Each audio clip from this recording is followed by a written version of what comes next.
Okay, hello guys, hello everyone. I think we can start.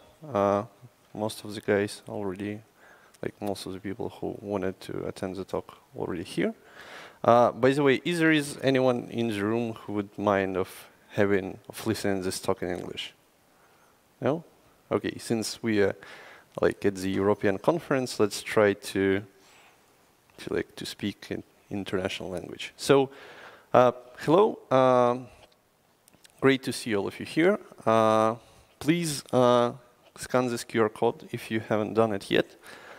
So here you can ask your questions during, as this talk progresses, and after that, the question with most number of likes, and please also like other questions too. So questions with most of the likes will get a free power bank.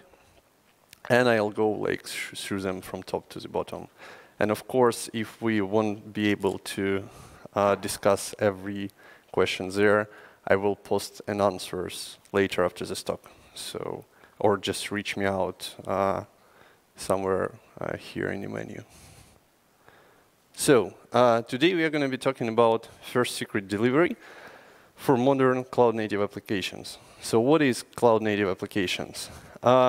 Mostly, people think about them as an app running in a Kubernetes or in AWS or Google Cloud or Azure, whatever. Some of them think about an apps that are kind of compliant with 12-factor app guidelines. So we are not going to be going much about the definition. Today we are mostly focused about the applications that are running in Docker orchestrator. Pretty likely it's going to be Kubernetes because this is kind of a standard in the industry. So could you guys please raise your hand if you already have an application that is running in Docker cluster? Okay, so the talk will be pretty relevant. And okay, and please raise your hand if you think that delivery of the secrets to the application can be improved in your setup.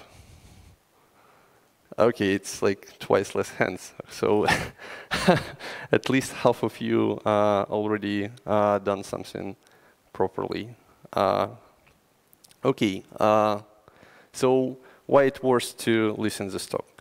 So first of all, we will start with theory because it's talk about security and security loves theory.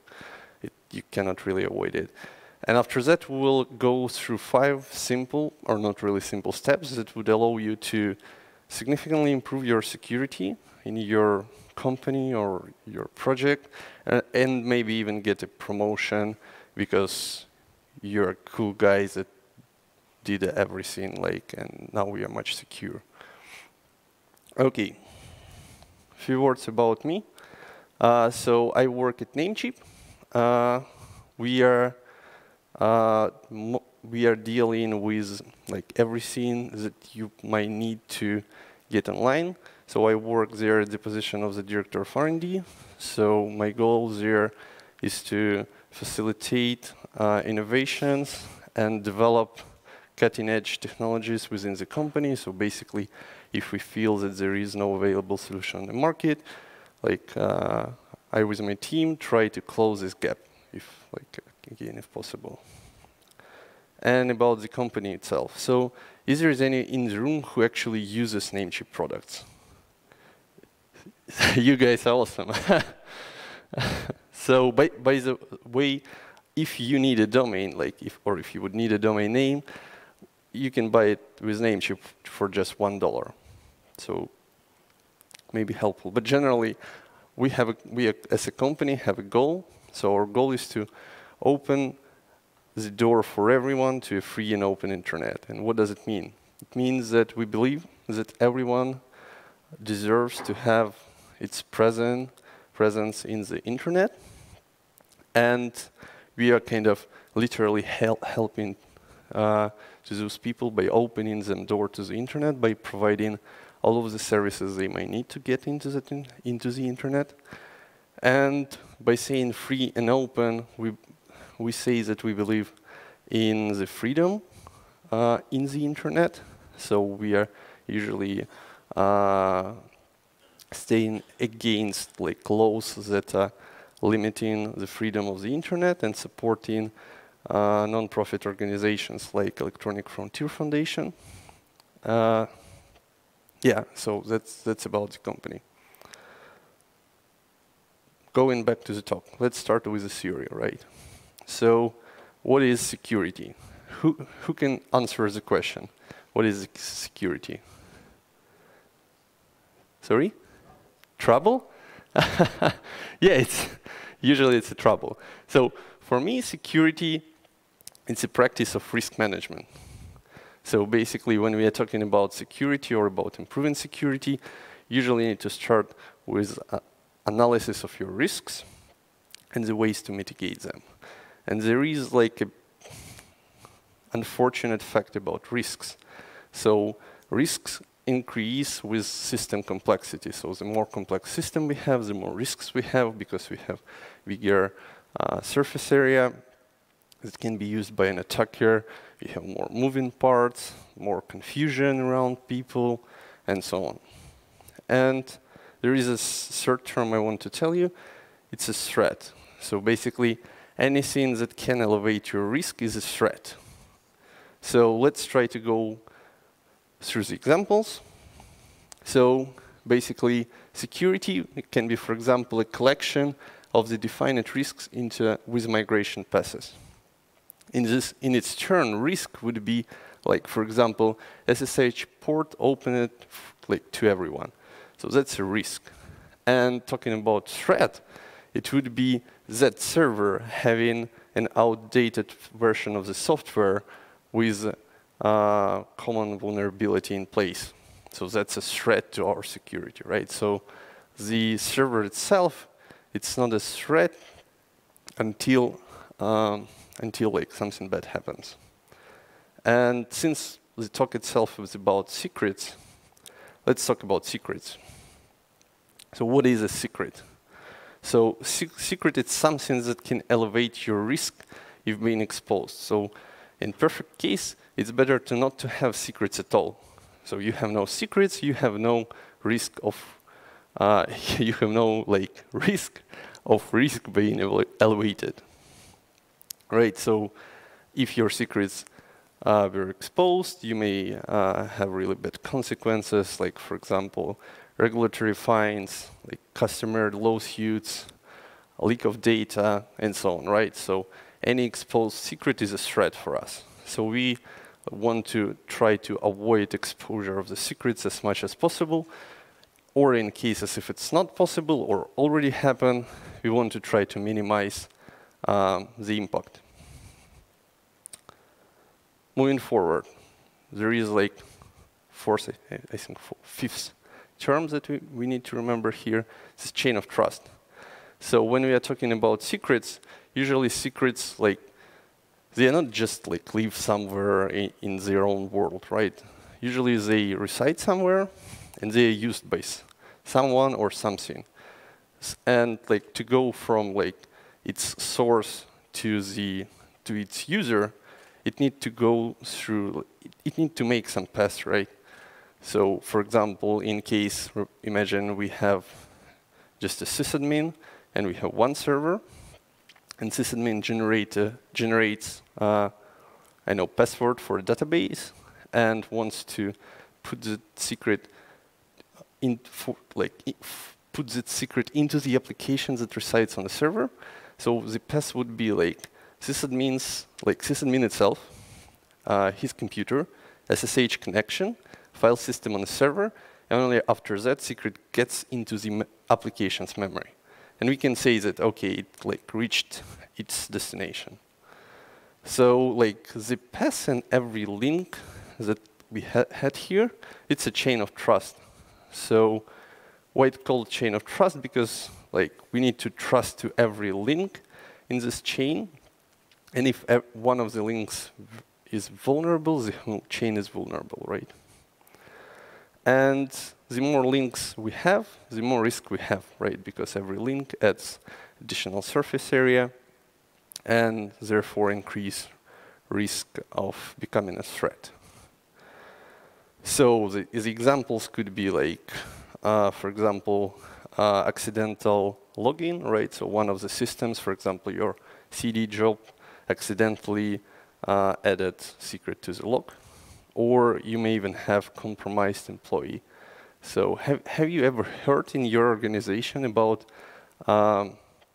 attempts to reach out to the company employees and offer them a bribe or something for some internal information? Did you heard about such cases in your company? Okay, yes. I can understand this pain, yes. So it's usually a reality for every big corporation. So like employees of especially like highly ranked employees or like underpaid employees, they usually like a constant target for the attackers. So we also need to think about this risk. Moving forward. So what is the goal? So our goal is to securely move secrets from its originator to the application's RAM. But we forgot about something. We also have people, right? We also need to deal with people, because usually not only applications need to have an access to the secrets. Usually people need like an access to the same secrets, or like sometimes a little bit different, but I would say generally like 80% match that applications and people need to have an access to the same secrets.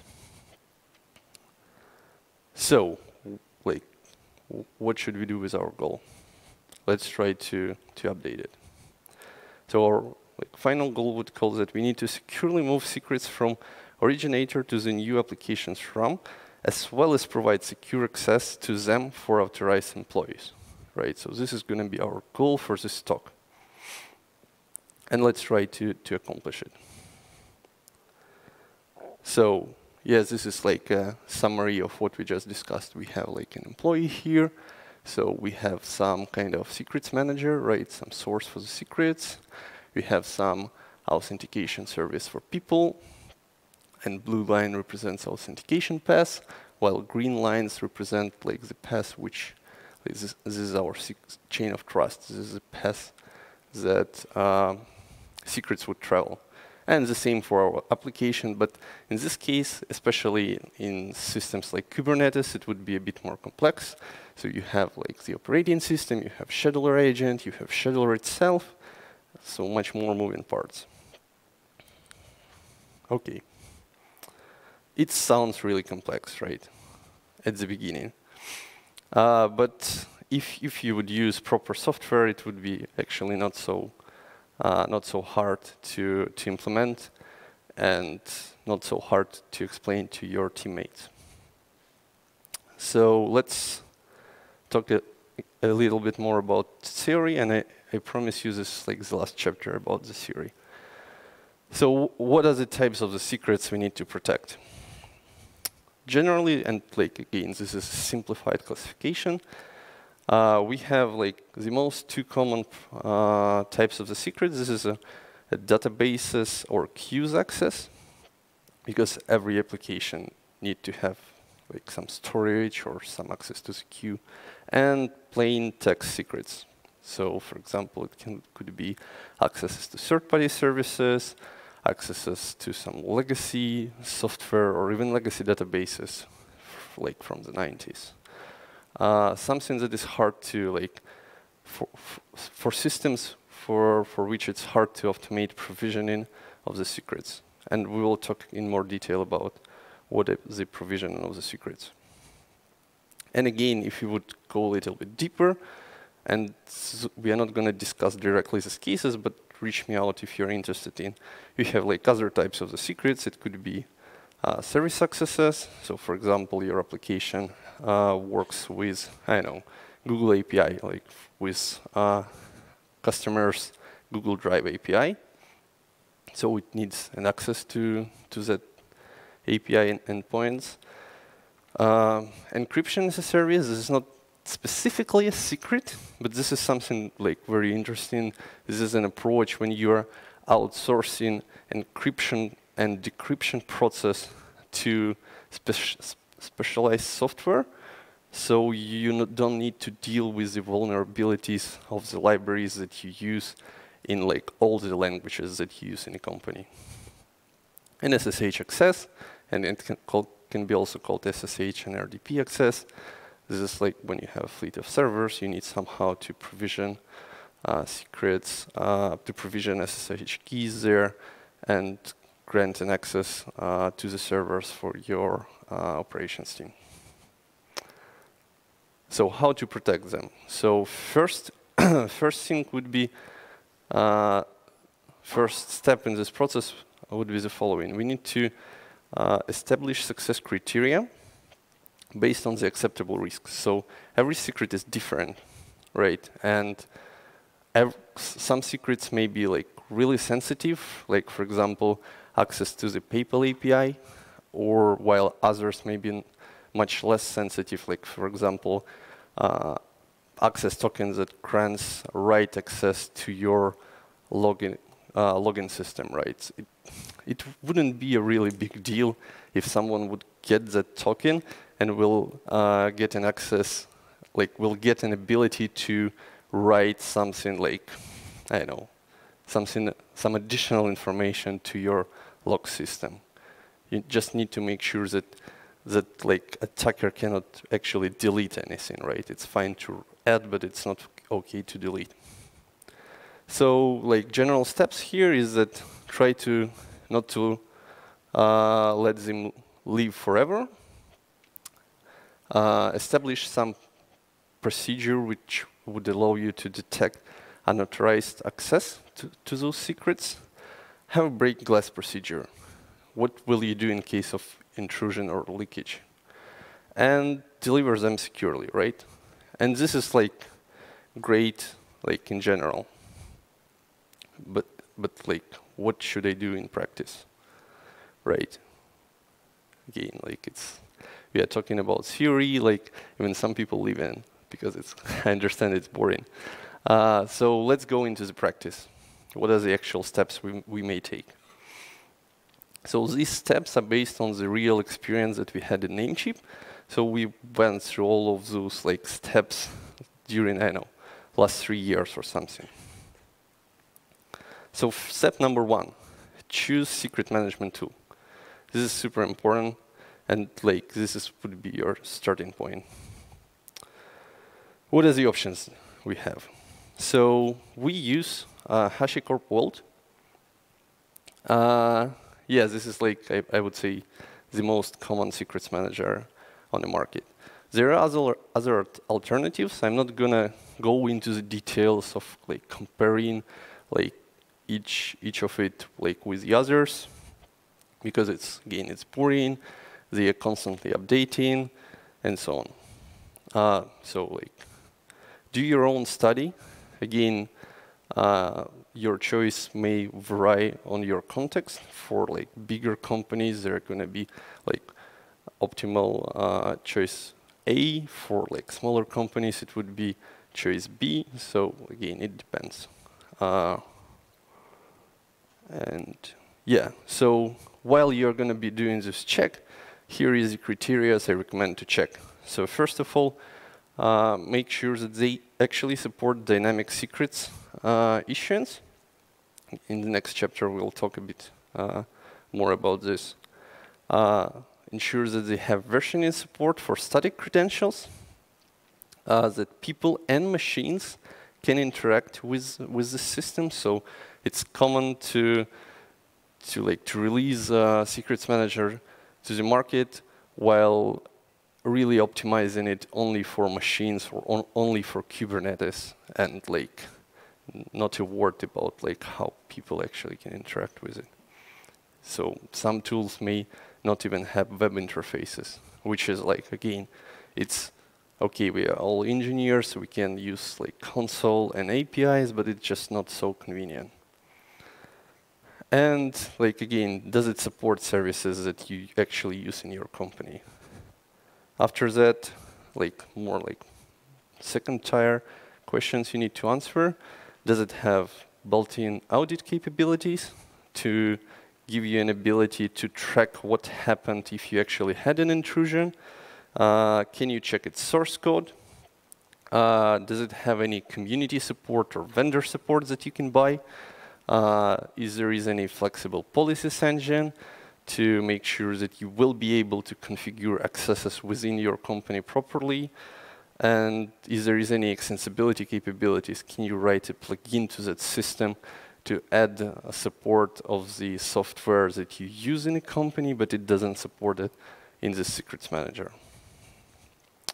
And please, please, please, please don't try to write your own. I know we are all engineers, but really, if you don't have a team of security professionals and you are not a PhD, doesn't have PhD degree in security and doesn't have 2 years, please try to stick to already proven solutions on the market. For further examples, I'll use HashiCorp Vault, but again, it's going to be just for practical examples, right? All the next steps, they can be adapted for any other software that you would use, maybe just in a bit different implementation. I'm using Vault here just because it's much easier to implement all the following concepts that we have here. So the second step would be configuration of the secret backends. So here we would talk about dynamic and static credentials. Let's start with dynamic. What are the dynamic secrets? By the way, is there someone here who already have dynamic secrets implemented in his company? Okay. So let me tell you a story. So what are the dynamic credentials?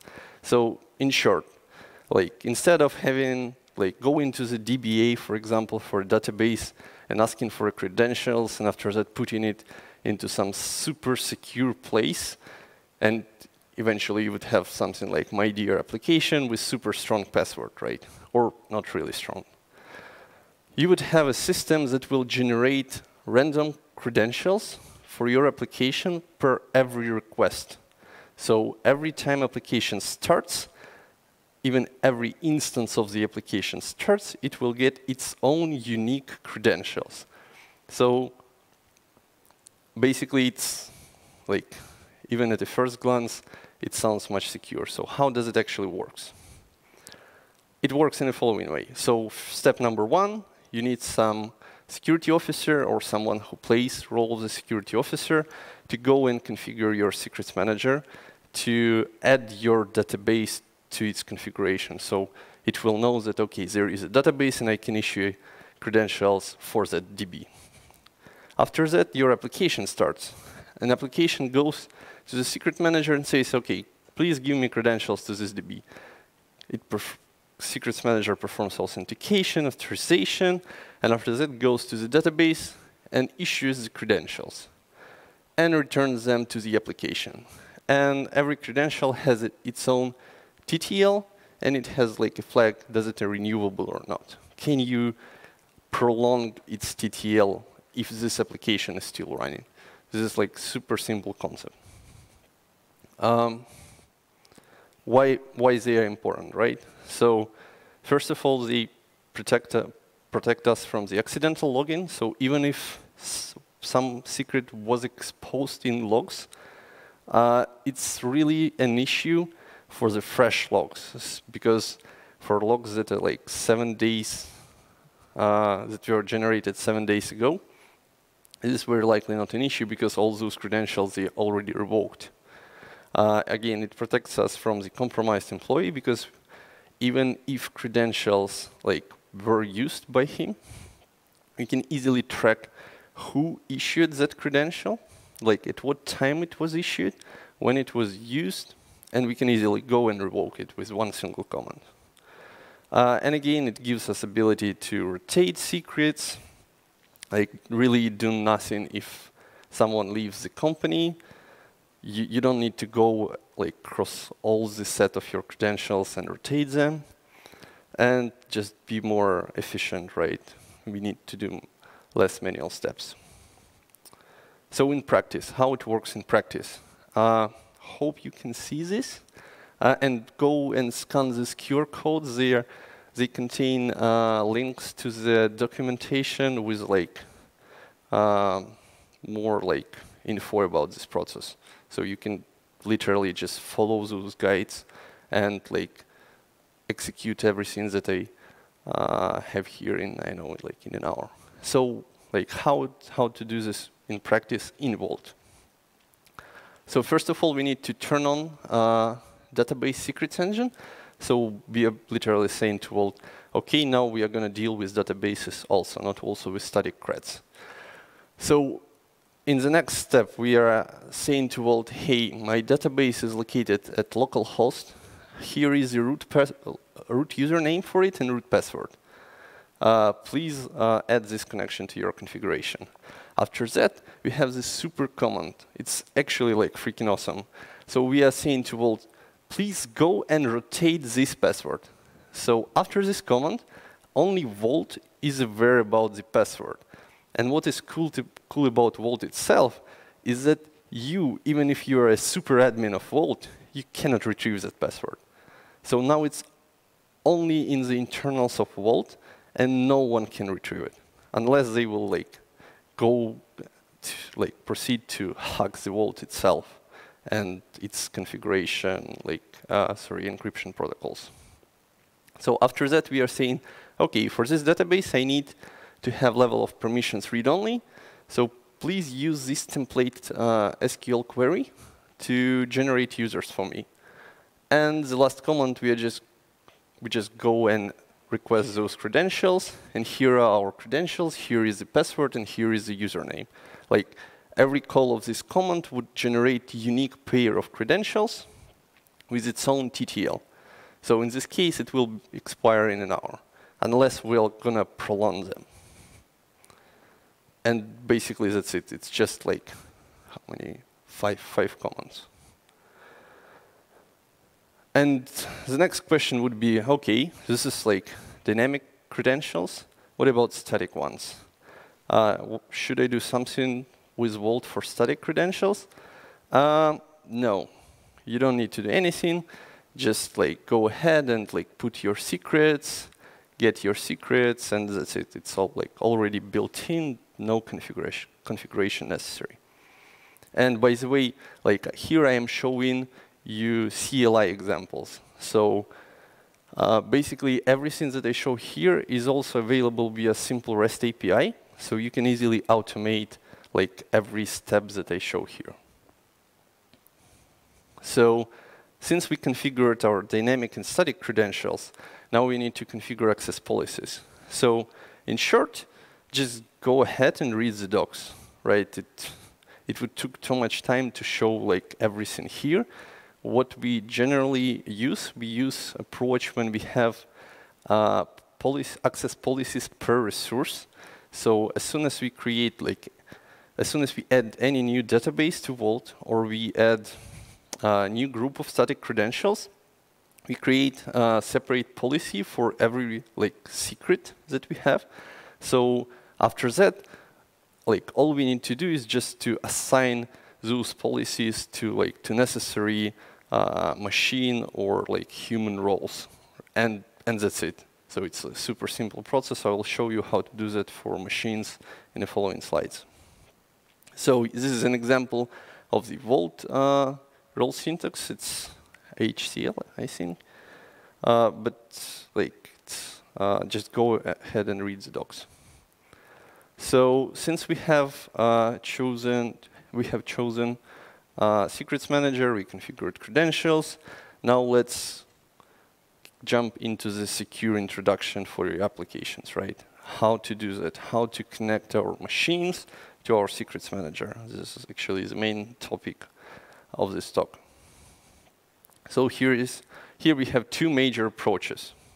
The first approach is that you can use built-in platform capabilities. So for example, if for your Secret Manager, for some reason you would choose Kubernetes Secrets, Kubernetes secrets can be delivered to your application by the Kubernetes itself. Or if you're in AWS and you use ECS, and with ECS you would use AWS Secrets Manager, again, everything is done by the platform for you. So it's great for small companies or small projects, super simple setup, no need to worry about, but it usually comes with some limitations. You usually cannot really, like, for example, if you use ECS, it works well only with AWS Secrets Manager, or with, if you want to use built-in feature of Kubernetes, you're kind of obliged to use Kubernetes secrets, right? There is no native support for tools like Vault or Lyft Secure Manager, Secrets Manager, or Kiwis, and so on. And the second approach that is more interesting for like big guys, it's when you use third-party Secrets Manager, what should you do in this case, right? You need somehow to inject this logic of fetching secrets into the pipeline of the container provisioning. Let's start with a simple example. Built-in platform capabilities. So just like generally, just go ahead and read the docs because they vary. Generally, they work in the following manner. So you have here, you have your app container, you have cluster agent, and you have some control plane with Secrets Manager. Usually, Secrets Manager, it's actually even a part of the control plane. And all the magic happens here. Like, you can literally go to the GitHub, open the source code of the kubelet or ECS agent, for example, and see the code that does all the magic. So basically, agent goes to the control plane, receives authentication details. After that, it goes to the Secrets Manager or back to the control plane if it's a part of it, receives the credentials, and after that passes those credentials to the container via environment variable or via file mount. So it's super simple, it's built in, it's kind of rigid in a sense, and it works, right? Now let's see what should we do if we use third-party Secrets Manager. And it's valid not only for Vault, the concept is the same. So here we have a concept of the trusted platform. To perform secrets-less authentication between your application container and the Secrets Manager, we need some trusted party. And usually the trusted party is a platform that you use to run the application. So how it works? When platform starts your container, it passes some identifier that after that will be used by the application when it goes to the Vault or any other manager. After that, Vault will go to the platform API, like for example, Kubernetes API or AWS API or GCP API, to validate the token. And if the token is valid, so trusted platform says, yeah, this is really like the real app, and I actually just launched it, so you can trust it. So Secrets Manager returns the token. So this is like a simplified scheme of the business logic. In reality, it works a bit more complex. So this is how it actually works with Kubernetes. But let's quickly go through the diagram. Don't try to read this text. I cannot see it either. So what's important here? So first step, we have SecOps guys that configures the Vault to work with the Kubernetes or again, any other software. After that, we start our application. Application will be provided with a JWT token by the Kubernetes. Like if you have, I think you need to have RBAC enabled, if I'm not mistaken. So Kubernetes provides a token to the application. Application goes with the token to Vault. Vault checks with Kube API if the token is really valid. By I think it calls get token details or something like that, and basically returns an access token to the application. With that access token, application can go to the Vault again and fetch all the credentials it requires, or renew those credentials if it works for more than an hour or a minute or any TTL you configured. in practice, again, it's super simple. Just 4 commands. We are enabling authentication backend. We are saying that, OK, our Kubernetes is here. And please use the following where we have it. Where we have it, Kubernetes host. I think I forgot it. So somewhere here there should be, oh, it's like here. It's token receiver JWT. So use this JWT token to query Kubernetes API. Here is the Kubernetes API itself, and use this CA bundle to verify connection with our Kubernetes. After that, we are creating a role. Like the matching role should be created at the Kubernetes side. This one, so bound to this Kubernetes service role. And after that, we can fetch credentials. So, but we can actually fetch those credentials only if we have an access to this JWT token. This is very similar to this one, but this one, this is the thing that will be like sent by Kubernetes itself to your application during startup of the container, right? So, and this gives us ability to authenticate application without any secrets with our secrets manager. So here, how we can deliver this like first secret to our cloud native application without like having any like secrets previously injected by using the third party that we trust. Moving forward, how can I add this to the existing applications? So again, if you use built-in capabilities of your runtime platform, just use it. If we are on a third-party side, here is like at least 3 approaches you can use. The first approach is super simple for developers. Just interact with Vault directly. There is plenty of SDKs. They're available by this link. I will share slides after the talk.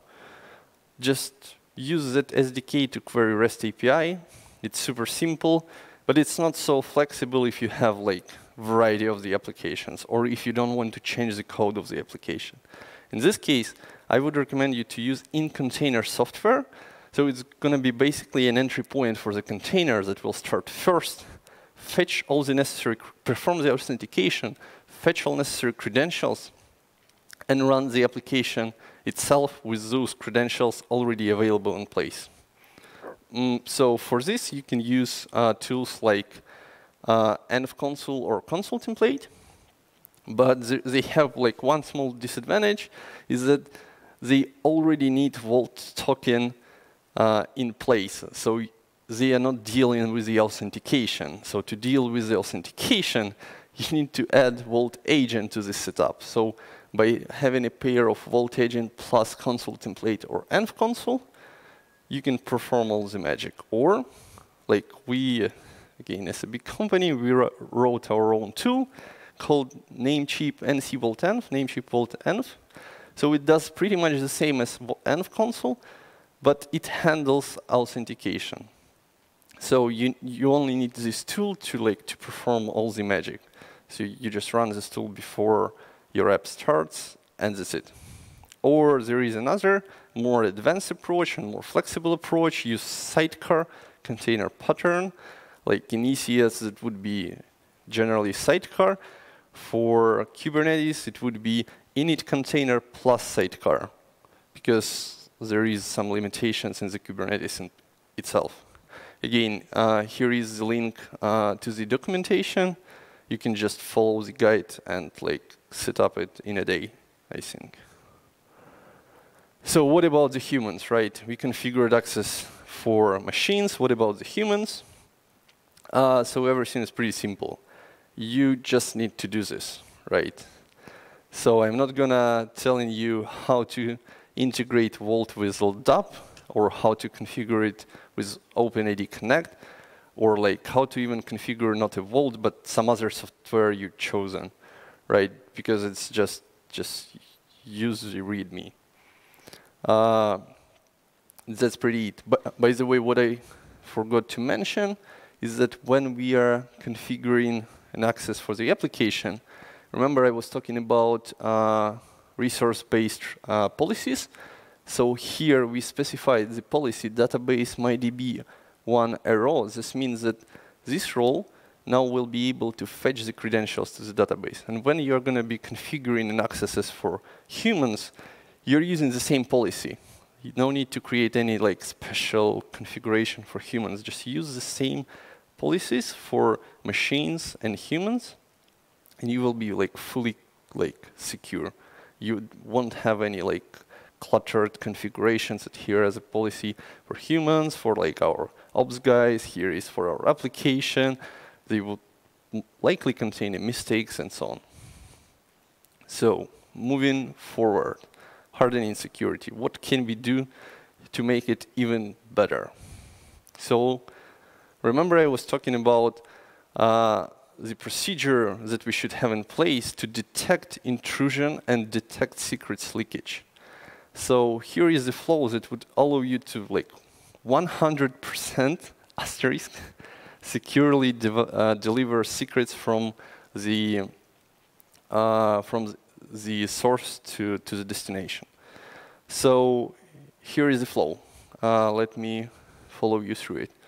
So we have here, what do we have? We have here a sidecar container, or we have like this like console.env or like any other tool that you would use that starts before your application, or even a Kubernetes agent, or like some tools that actually fetches credentials, right?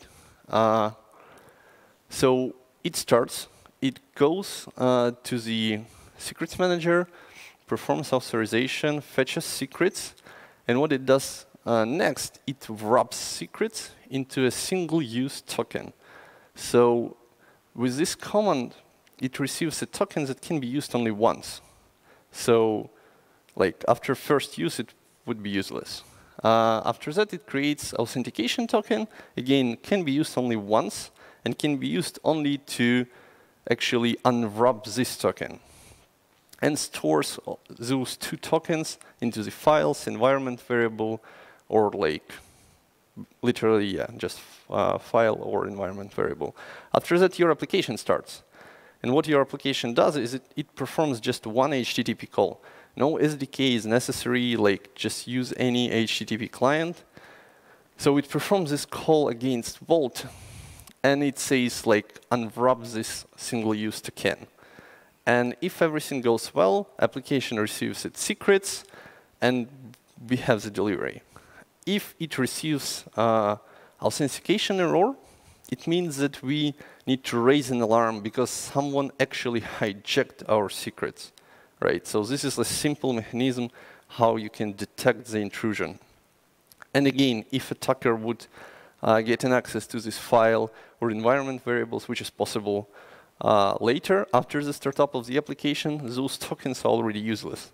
All the data now is only in the application's RAM, and it's much harder to extract something from the application's RAM. So like you would need to have a smarter hacker to perform this attack.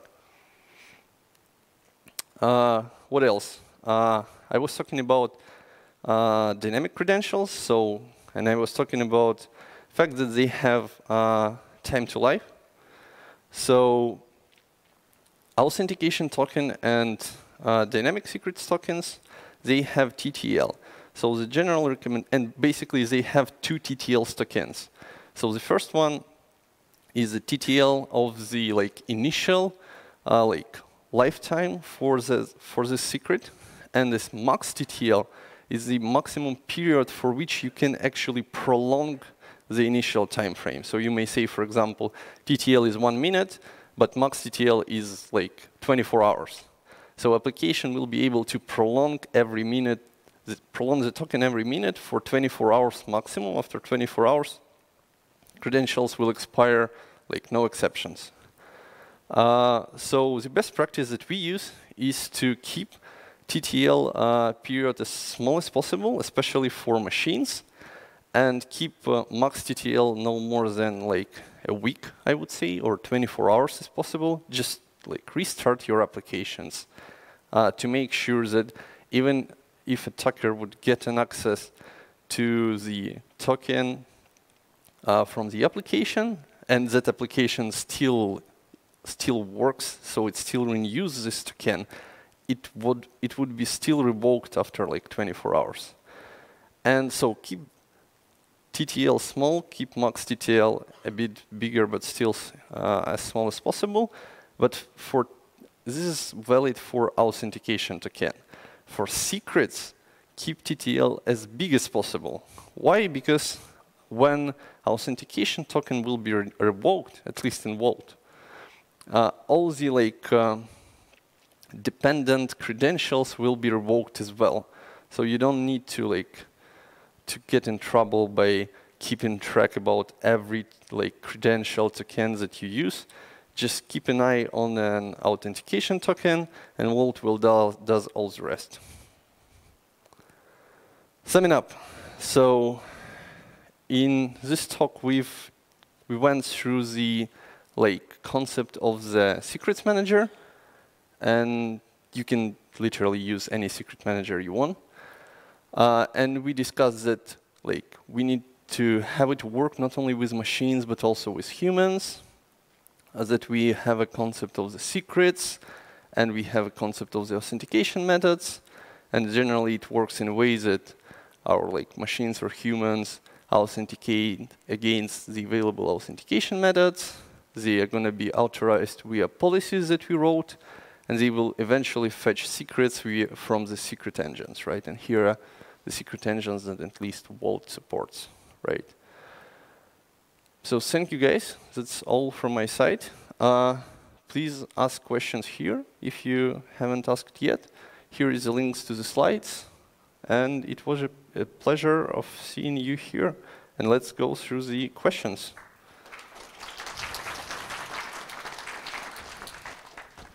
Thank you for the presentation. It was quite cool. My question is about this HashiCorp Vault. Are you using it hosted or as a service? That's the first question. And how it is in terms of fault tolerance. I mean, when you are using it like that, it becomes one of the points of failure. And how you manage this? Okay, thank you for the question. So we run it on premise. We actually run it in AWS, but you can also run it on premise. So it supports clustering. So we always have three nodes available. So if one node goes down, in a matter of seconds, the other nodes will substitute it. And yeah, it's super reliable. We run it for more than, I think, two or 3 years, and no issues so far. Okay. Is there any other questions from the auditory? And we actually have only one question here, and stop talking in English. Okay. Unfortunately, this is not a question, so it cannot win in our competition. Yeah, there is another one from Dmitro Kiba. Hope I spelled your name correctly. So who is Dmitro Kiba?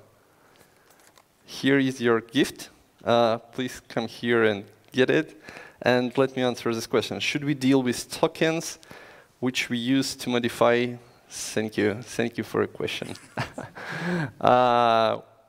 Which we use to modify some users' data in external system as dynamic secrets and reset them constantly. How? So, okay, so I assume that you are talking about some APIs that you use, right? And this is some custom API, right? For example, some Google API, whatever. Google API. Okay, so there is two general options here. The first option, it's when this API is already supported by Vault. So for example, Google API, I think it's supported. So you can just configure, follow the guide, configure dynamic secret backend, and that's it. And you will fetch and revoke those tokens. If it's not supported, and you know Go language, you can write a plugin. And basically, with the help of that plugin, you will have the same experience. So, hope I answered this.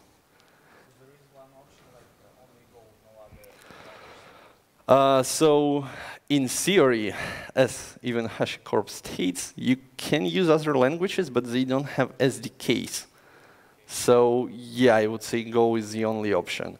As an alternative, I would recommend, and again, if you use AWS also, I would recommend you to use AWS Secrets Manager for this special case, because it allows to automate issuance and revocation of the secrets with AWS Lambda.